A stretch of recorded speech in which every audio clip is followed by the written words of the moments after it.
અધ્યાય 2 શ્લોક 3.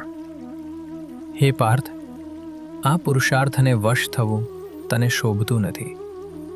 હે શત્રુઓને હરાવનાર, હૃદયની આવી ક્ષુલ્લક નબળાઈ છોડીને ઉઠો.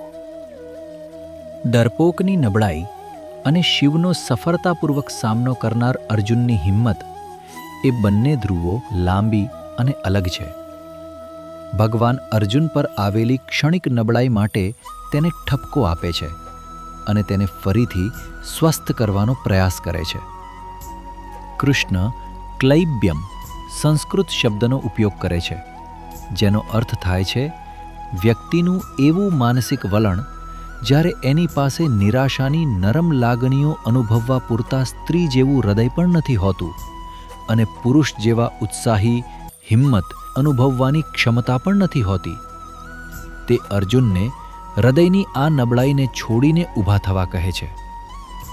અત્યાર સુધી શ્રીકૃષ્ણ મૌન હતા અને એ મૌનનો ઊંડો અર્થ હતો.